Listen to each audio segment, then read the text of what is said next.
So is there any doubt to anyone? No doubts.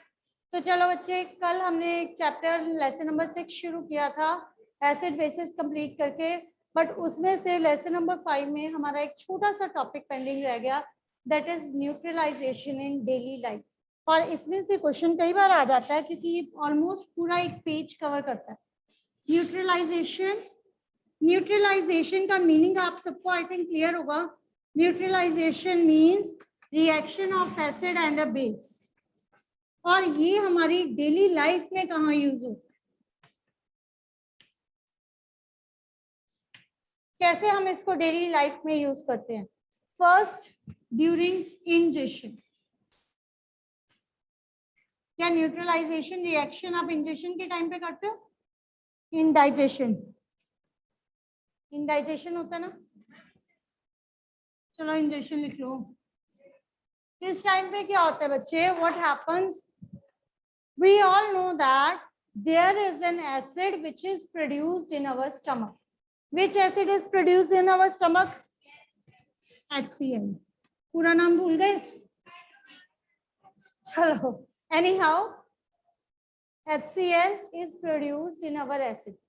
Sometimes when there is a lot of HCl or when it is produced in excess, और ये excess में कब produce होता है बेटे?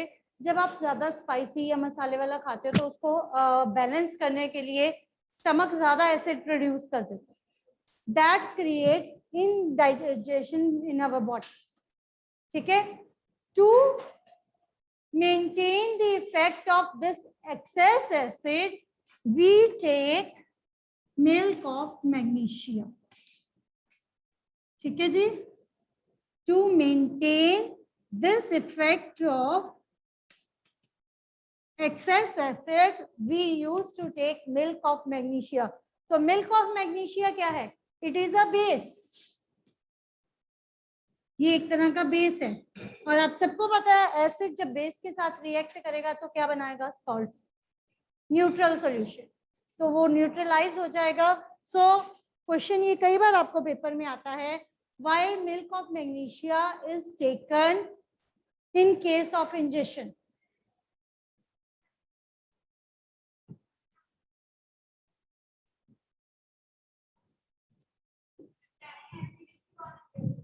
Acidity में भी आ सकता है, इन केस ऑफ एसिडिटी, और you can say in case of injection. ठीक है? Milk of magnesia is taken because it is a type of a base and it is taken to neutralize the effect of excess acid which can be produced in our body. ठीक है? I think it is clear. Next, सबसे पहला तो injection में या acidity में use करते हैं। Secondly, we use it in the case of ant sting. ant sting के केस में इसको यूज करते हैं। When ant bites you or when ant bites, it injects an acid inside your skin. Can you name the acid which is injected? Mitul? When नहीं, एक minute. नमन, दृष्टि okay, अनमोल, अक्षत ठीक है बच्चे? नाइट्रिक एसिड, लैक्टिक एसिड, हाँ, अब कोई ना कोई तो होना ही था। So it is a formic acid, बिल्कुल ठीक है। ठीक है? लैक्टिक एसिड बेटे आपके कर्ड में होता है। When ant bites you, it injects the formic acid inside your sting, और उसकी वजह से you will feel the pain and swelling. ठीक है? Due to this formic acid, the pain and swelling is there, and to balance that, to neutralize that, a base is added to it. Can you tell me कौन सा base add करते हैं? ठीक है? It is rubbed with a baking soda. right?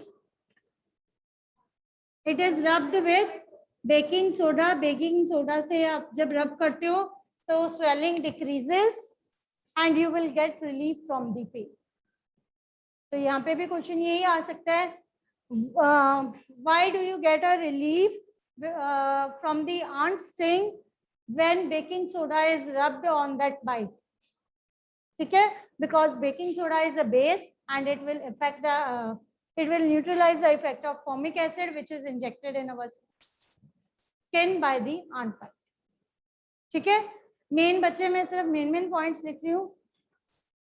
हाँ जी दृष्टि, factories में भी आ रही हूँ, लेकिन उससे पहले एक और चीज है. फैक्ट्रीज में एज इट इज किसी पर्टिकुलरली एसिड या बेस का नाम नहीं है, लेकिन हाँ while treating the soil, soil के अंदर हमारे पास जरूर है the soil that is used by the farmers for cultivation for the crop production. This soil may be acidic or may be basic sometimes. कई बार soil जो है, ठीक है, इसलिए आपकी थर्ड हेडिंग जो है that is soil treatment, how soil is treated for the production of plants. ठीक है, ये दो तरह से होती है. soil may be acidic, may be basic. So let's start with, if the soil is acidic, what will you add if soil is acidic? In acidic soil, what will you add? Naturally ये base, अगर soil acidic है तो उसमें base add करोगे. कौन सा base add करते हो? किसी के माइंड में नहीं है? कैल्शियम ऑक्साइड और slaked lime, calcium hydroxide. When your soil is too acidic, then to neutralize the effect of this acid, we will add either calcium oxide, CaO, clear है, और slaked lime या जिसको आप कहते हो CaOH twice, calcium hydroxide. ठीक है जी. To treat the acidic soil, we can add two bases, either calcium oxide or slaked lime, or we can say that calcium hydroxide. So इसको हम बोलते हैं calcium oxide और ये है slaked lime. और ये रिएक्शन भी है, तो ये फॉर्मूलाज आपको आने चाहिए. विनेगर वाली रिएक्शन में है ये दोनों वर्ड्स आपको. हाँ जी, क्लियर है. नाउ नेक्स्ट इज, ये तो था कि अगर आपकी सॉइल एसिडिक है, if your soil is too basic, then also plants do not grow well. Then we have to reduce the basicity of an soil. What will you add? एक minute, last bench please stand up. What will you add to reduce the basicity of a soil? Basic effect of the soil. Correct, Drishti?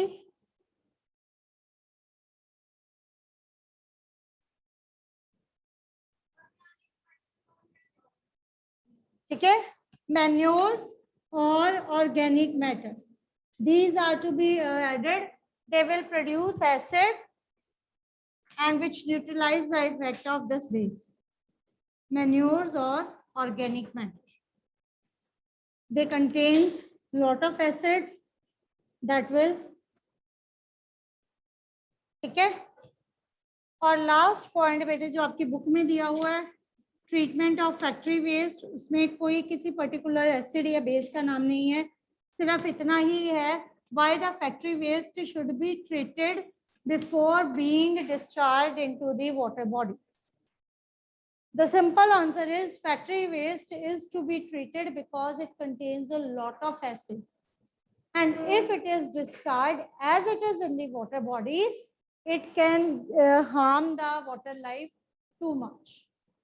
To avoid that harm, to make this waste safe, these acids are need to be neutralized. Clear है?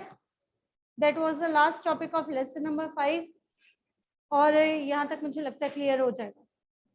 कर लोगे? Book खुली है, book में पढ़ो, ये सारे points as it is दिए हुए हैं. दिए ना, तो इसको खोल के पढ़ लो। Right children, I think that's clear. Shall we switch to the other topic? हाँ जी, हमारा नेक्स्ट टॉपिक था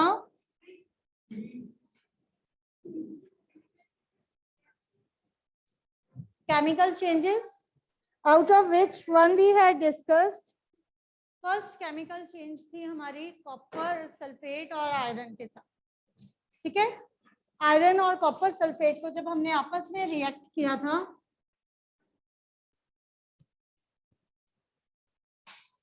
then we will get iron sulfate and copper separately, and इसका solutions के कलर आप सबको दिखाए हुए हैं, and that will be clear. उसके बाद second chemical reaction which is in our syllabus, that is reaction of burning of magnesium ribbon.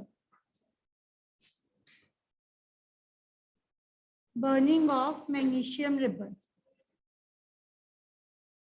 हाँ जी बच्चे, मुझे थोड़ा थोड़ा याद आ रहा है, किसी बच्चे ने ना H2SO4 को स्टिल गलत लिखा है, प्लीज ये लिखा हुआ है, ये कुछ नहीं होता, H4SO4 कुछ नहीं होता, इट इज H2SO4। ठीक है, प्लीज इसको ठीक कर लेना। बर्निंग ऑफ मैग्नीशियम रिबन में क्या था, सिंपल है बच्चे, आप सबने छोटी क्लासेस में पढ़ा हुआ है कि जब भी बर्निंग होती है, what is required, which thing is required for burning? Fire तो होनी है, ऑक्सीजन। याद है, एक आपने एक्सपेरिमेंट भी किया था, एक कैंडल बर्न करके उसके ऊपर गिलास इन्वर्ट करके रख दिया था। हाँ, उस टाइम पे ऑक्सीजन की सप्लाई आपने कट कर दी थी। और अब हम क्या कर रहे हैं, हम यही तो कर रहे हैं, हम बेसिकली मैग्नीशियम रिबन को हीट भी कर रहे हैं और साथ ही साथ उसे ऑक्सीजन भी सप्लाई कर रहे हैं। और जब आप मैग्नीशियम रिबन को हीट करते हो by supplying the oxygen, it will form a substance which is to be called as magnesium oxide, MgO. ठीक है, yes, it is magnesium oxide, और क्योंकि यहाँ पे O2 है तो हम इसको बैलेंस कर देते हैं, ठीक है, ताकि वो 2 बराबर हो जाए। दैट इज मैग्नीशियम ऑक्साइड, और उसकी व्हाइट कलर की ऐश बनी थी, याद है किसी को? छोटे छोटे ड्रॉप्स थे, जो बच्चे स्पेशली क्लास में थे उनको पता है कितने छोटे छोटे फ्यूम्स बने थे, नीचे गिर गए थे, फिर नीचे से उठाए थे, चॉक पाउडर में मिक्स भी हो गए थे थोड़े से, राइट? सो ये क्या थी, व्हाइट कलर की ऐश थी, and when I added this ash with water, so what is to be formed? MgOH twice, that is magnesium hydroxide, and अब देखो जरा यहाँ पे क्या है, OH, OH represents the base। ठीक है, magnesium hydroxide is a good base, और इसको जब हमने टेस्ट किया था लिटमस के साथ, it turns the colour of the litmus to be blue. याद है किसी को? देखा तो सबने ही था।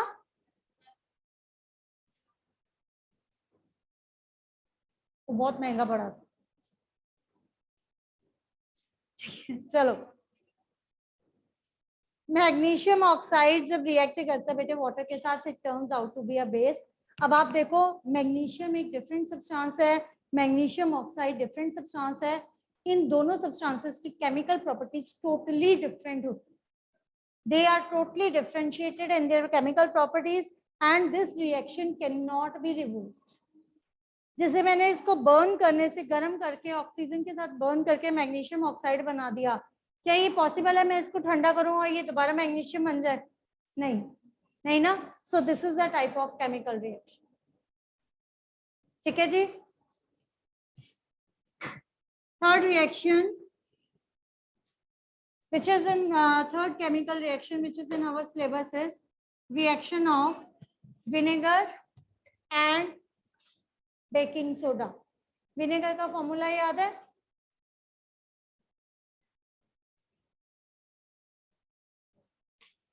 विनेगर का फॉर्मूला होता है CH3OOH,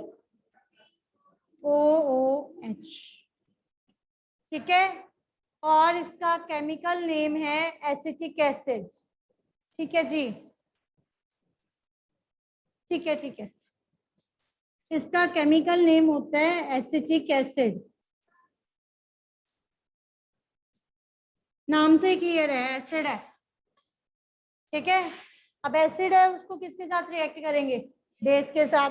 और हमने पहले भी पढ़ा है बेकिंग सोडा एक बेस है, याद है? फॉर्मिक एसिड पे हम बेकिंग सोडा लगाते हैं। बेकिंग सोडा का क्या फॉर्मूला है?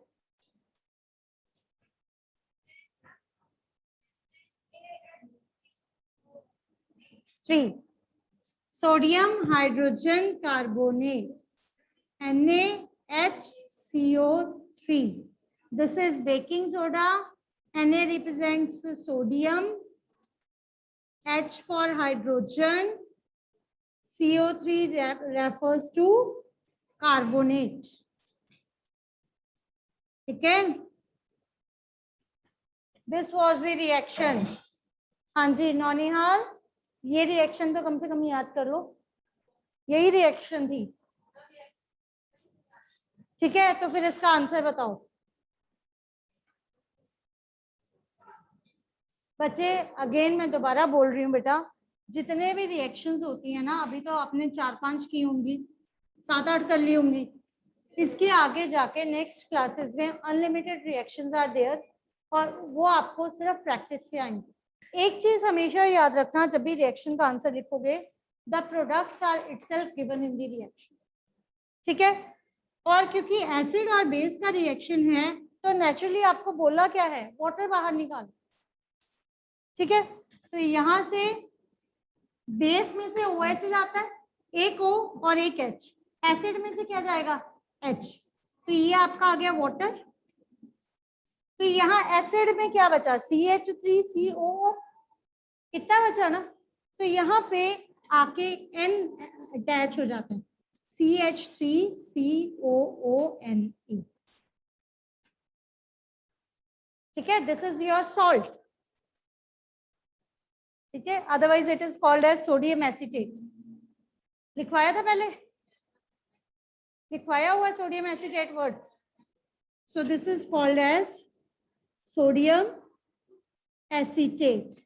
आपकी बुक में अदर सब्सटेंसेस के साथ ही ये मेंशन्ड है, राइट।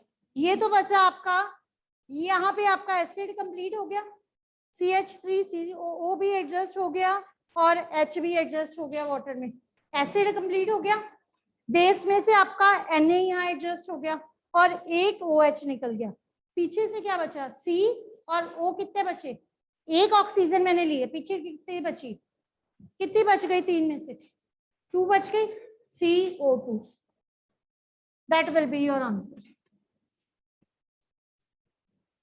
तो यहाँ पे आपके पास कार्बन डाइऑक्साइड लिबरेट हो, ठीक है। In this reaction the carbon dioxide is liberated, and when this carbon dioxide is passed from a slaked line, अभी हमने पढ़ा ना, while maintaining the acidity of a soil we add the slaked line, और इस carbon dioxide का test क्या है, आप कैसे पता लगा सकते हो कि जो गैस इस रिएक्शन के बाद निकली है, आप जो वोल्केनो बनाते हो वो इसी से करके बनाते हो ना, बेकिंग पाउडर, विनेगर में बेकिंग पाउडर डाल दो तो वोल्केनो निकलता है, तो वो वोल्केनो क्या है, that is a form of gas, gas निकल रही है तभी तो वोल्केनो बन रहा है।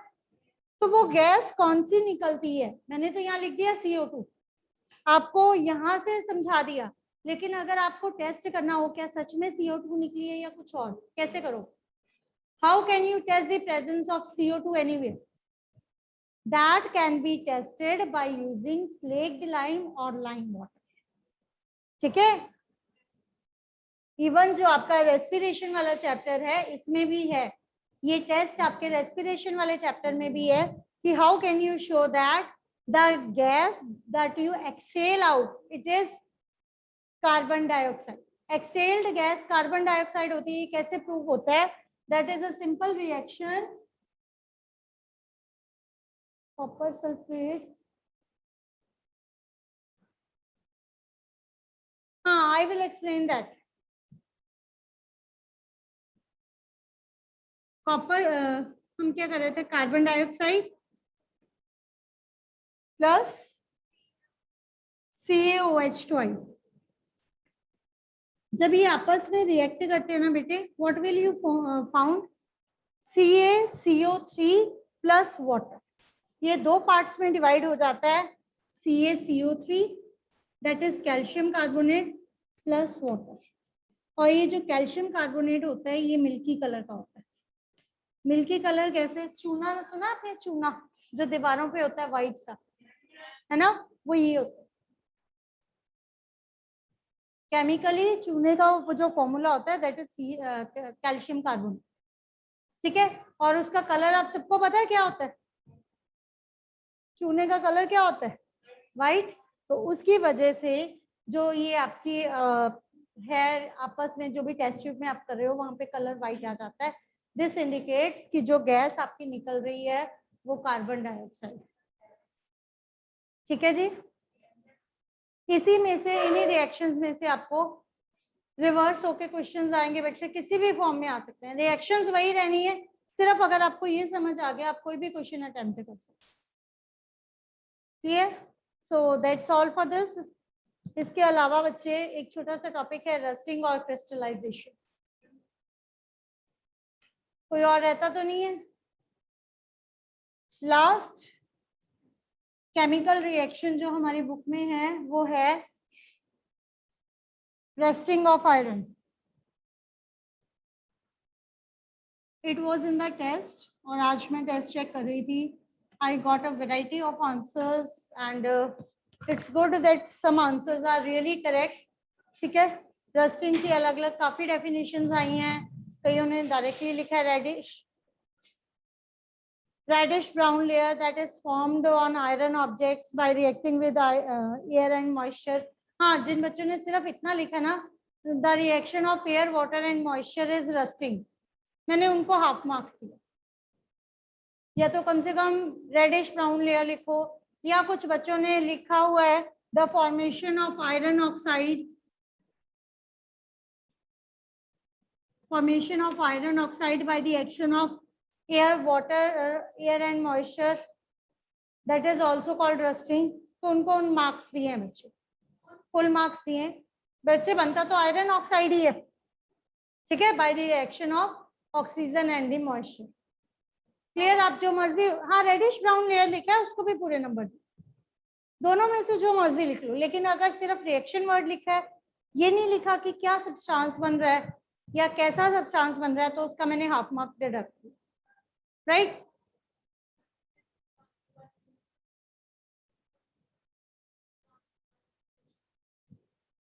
क्यों नहीं पूछा, मैंने सीधा सीधा बोला डिफाइन रस्टिंग.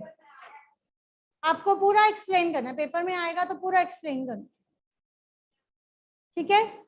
और एक चीज और बच्चे, किसी बच्चे ने, आई रिमेम्बर ये वर्ड लिखा हुआ था फ्यूरस ऑक्साइड. आई डोंट नो आपने कहाँ से पढ़ा, बट लिटरली ऐसा कोई वर्ड नहीं है.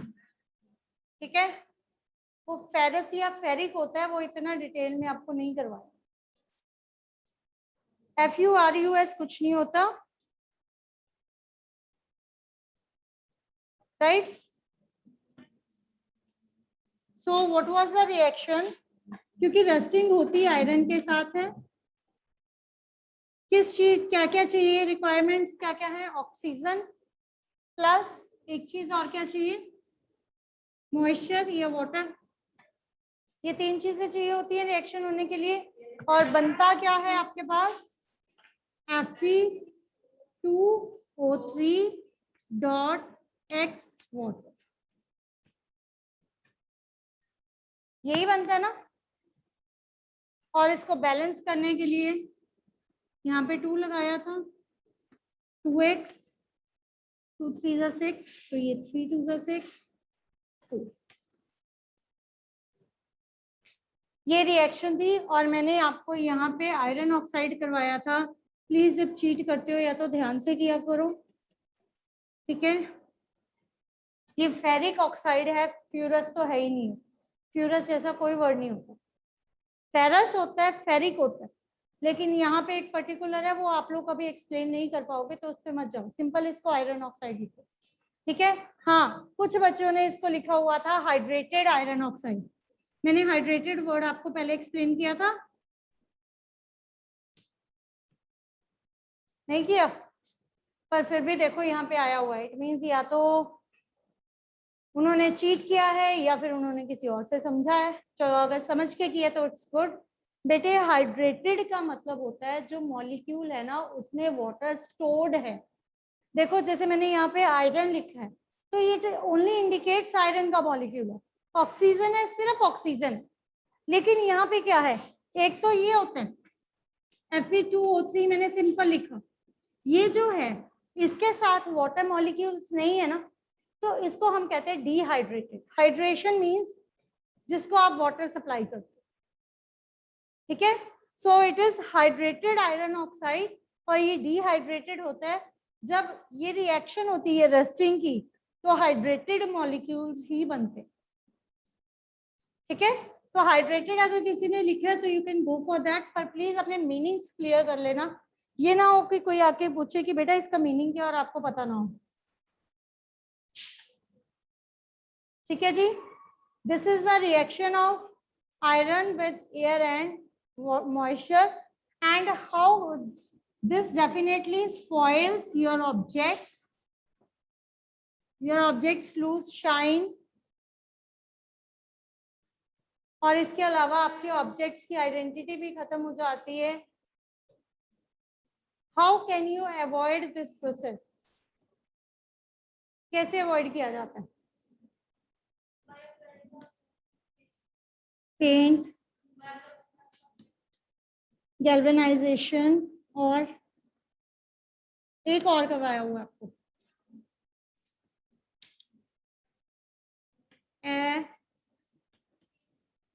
एलॉइंग, ठीक है। एलॉइंग बेटे आयरन का जो एलॉय है that is a stainless steel. और एक बच्चे ने, मैंने आज ही टेस्ट चेक किया अभी आपके पीरियड से पहले ही, उसने यही लिखा हुआ था आयरन और stainless steel get rusted when exposed to air and moisture.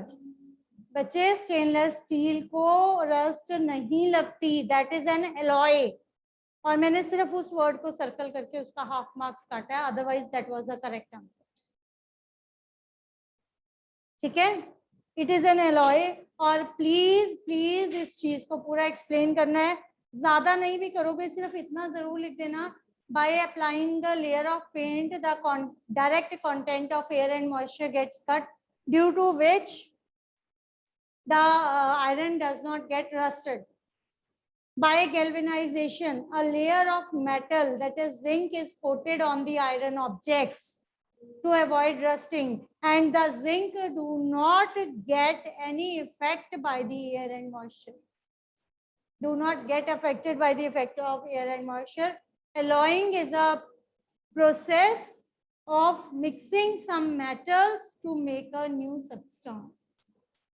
Right इसमें कॉपर निकल जैसे कुछ सब्सटेंसेस को मिक्स किया जाता है to make a new substance that is a stainless steel. It is rust free substance. Okay जी, that was all for this chapter.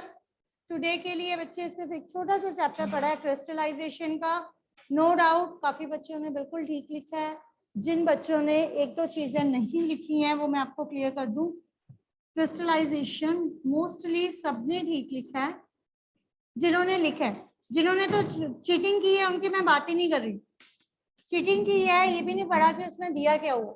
मैंने आपको स्टेप्स ऑफ क्रिस्टलाइजेशन बोला था, उन्होंने लिखा था the substances are not pure, purified, we can purify them by crystallization method, ऐसा कुछ लिखा है, तो उस पे दैट वाज जस्ट क्रॉस, ठीक है। नंबर चाहे उनके 15-15 आए हैं, पर उसको सिंपली मैंने क्रॉस किया, अब उनको पता है कि उनके नंबर कैसे हैं। क्रिस्टलाइजेशन में पहली चीज टेक वाटर, यही था ना, take a water, add few drops of H2SO4, यहीं पे किसी ने H2SO4 का फॉर्मूला गलत लिखा था, टू मेक द सॉल्यूशन एसिडुलेट। और उसके बाद सेकेंड स्टेप में थी बॉइलिंग। कईयों ने सिर्फ तुक्का मार के लिखा हुआ है mix copper sulphate powder in water and then boil, then boil the this solution, ठीक है। And while boiling add copper sulfate powder with continuous stirring. This is U. Copper sulfate powder with continuous stirring and till saturation. जिस बच्चे ने saturation word नहीं लिखा उसका मैंने half marks deduct किए।